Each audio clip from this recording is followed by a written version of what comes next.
اللهم صل وسلم وبارك على سيدنا محمد وعلى اله وصحبه اجمعين. ازيكم حبايبي؟ عاملين ايه؟ يا رب تكونوا بخير وفي احسن حال.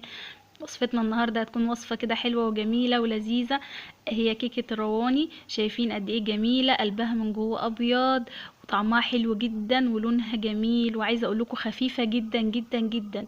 الزبادي اللي فيها والمكونات بتاعتها مخلياها طرية وفي نفس الوقت هشة جدا. بصوا، هشة يعني حاجة كده من الآخر. يلا بينا نشوف المقادير ونشوف الطريقة ازاي. معايا هنا المكونات بتاعتي هتكون 4 بيضات. المكونات كلها تكون بدرجة حرارة المطبخ، ما تكونش ساقعة قوي. معايا 4 بيضات، ومعايا كوباية دقيق عادي وكوباية دقيق سميد اللي هو الناعم، سميد اللي هو بتاع العطار، مش السميد اللي هو اللي في اكياس. تمام. ومعايا هنا كوبايه زبادي. شايفين يعني؟ افضلي كده حطي في الكوبايه لحد ما تملي مج زي ده. المج زي ده خد 3 كوبايات زبادي اللي هي 75 جرام. ومعايا نص كوبايه زيت، ومعايا نص كوبايه سكر، ومعايا كيسين فانيليا، ومعايا كيس بيكنج باودر، وشويه جوز هند اهو البيكنج باودر. يلا بقى بينا نسمي الله ونبتدي كده. اول حاجة هعملها هخلط كل المكونات الجافة مع بعض. الدقيق، اول حاجة الدقيق الابيض. شايفين؟ كل المعيار واحد بنفس المج، المجات كلها زي بعض.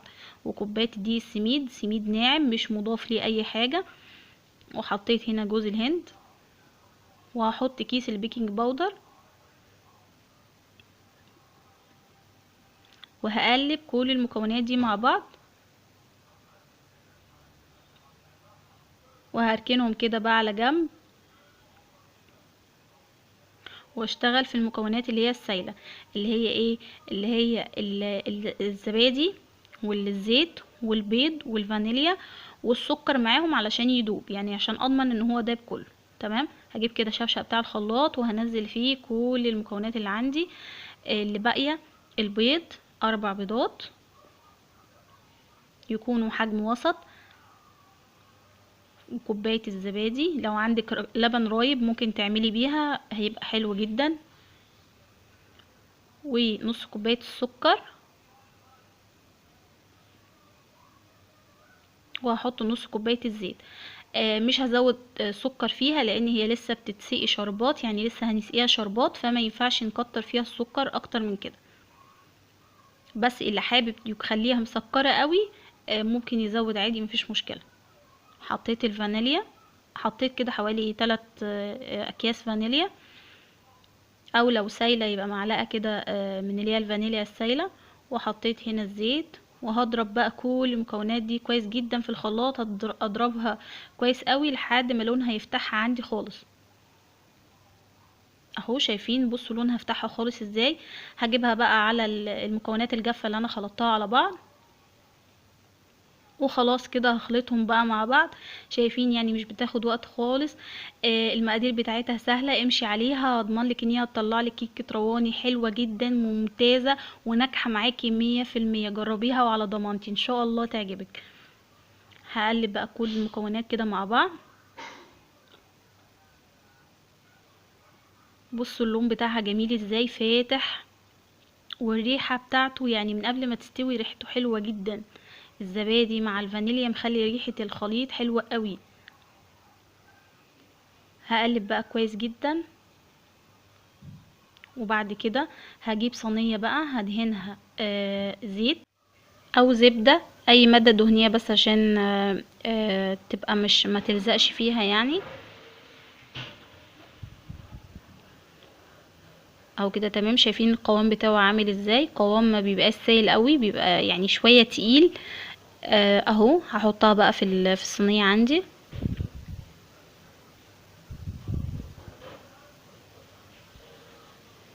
وكده خلاص انا مشغله الفرن في الوقت ده على درجه حراره عاليه. واول ما هدخل الصينيه اول 5 دقايق اسيبها على درجه حراره عاليه، وبعد كده هدي لدرجه حراره 180.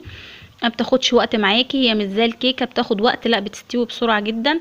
بعد ما خلصت كده بدب الصينيه كده على الرخامه كام مره كده عشان تطلع اي هوا جواها، وبدخلها الفرن. ما بتاخدش حوالي يعني ممكن دي تلت ساعه كده لنص ساعه، من تلت ساعه لنص ساعه تبصي عليها لانها بتستوي على طول. هنعمل هنا بقى الشربات اللي انا هسقي بيه الكيكه عندي بعد ما تخرج على طول. بس انا كنت مكتره الكميه هنا علشان انا كنت هستخدم الشربات لحاجه حلوه كمان، فكترت الكميه. انت ممكن تعملي الكميه على قد الشربات بتاعها، بيكون خفيف مش تقيل، يعني كوبايه سكر كوبايه ميه، ما يكونش يعني تقيل، او كوبايه سكر كوبايه ونص ميه، معلش اسفه، كوبايه سكر كوبايه ونص ميه للشربات الخفيف، يعني مقدار الميه بيكون مره ونص السكر. وبعد كده هحط كيس فانيليا. الفانيليا مع الشربات بتخلي ريحته حلوه جدا، ريحته اكنك بتاكلي حاجه حلوه زي بتاع المحلات. هرفعه بقى على النار. اهي كيكه طلعت معانا، شايفين اللون بتاعها حلو قوي ازاي، جميل.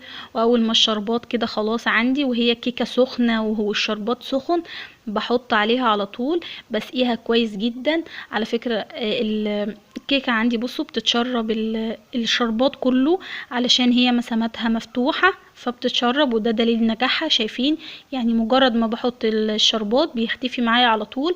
ده ان شاء الله تضمني ان هي ناجحه وهتطلع معاكي جميله وطريه من جوه وهشه جدا. انا بس هحركها كده عشان اوزع كل الشربات لكل حته فيها.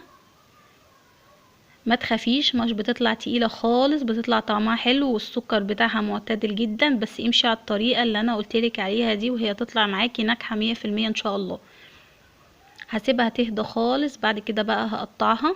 اهي سبتها هديت وشربت كل الشربات اللي كان موجود. والاطراف بتاعتها شايفين ثابت، بعدت عن الصينيه شويه. هقطعها بقى الحجم اللي انا عايزاه،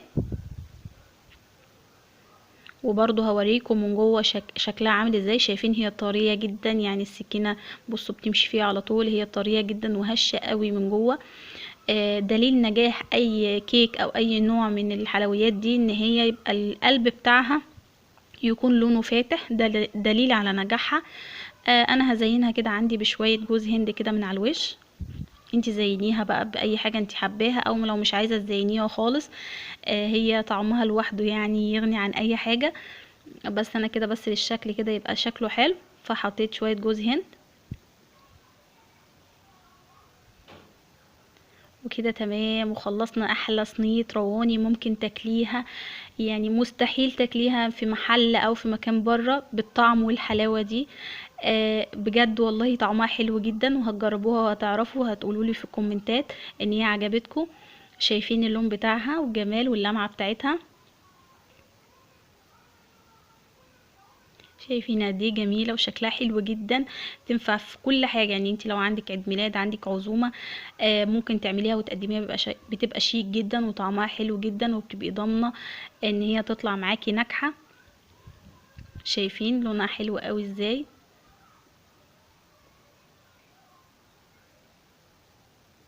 ودلوقتي هوريكم قطعه منها من جوه، وهوريكم شكلها من جوه. بصوا شايفين بقى الجمال، شايفين الحلاوه من جوه، قلبها ابيض واللون بتاعه من فوق ومن تحت نفس يعني محمره كده من فوق ومن تحت، وقلبها ابيض جدا وهشه هشاشه، يعني مفيش كده، جميله جدا جدا. اتمنى يا حبايبي تجربوها وان شاء الله تعجبكم. ولو عجبتكم اكتبولي في الكومنتات. وما تنسوش تعملوا لي لايك واشتراك للي لسه ما عملش اشتراك، وتفعيل الجرس عشان يوصل لكم اي حاجه جديده انا بعملها. والسلام عليكم ورحمه الله وبركاته.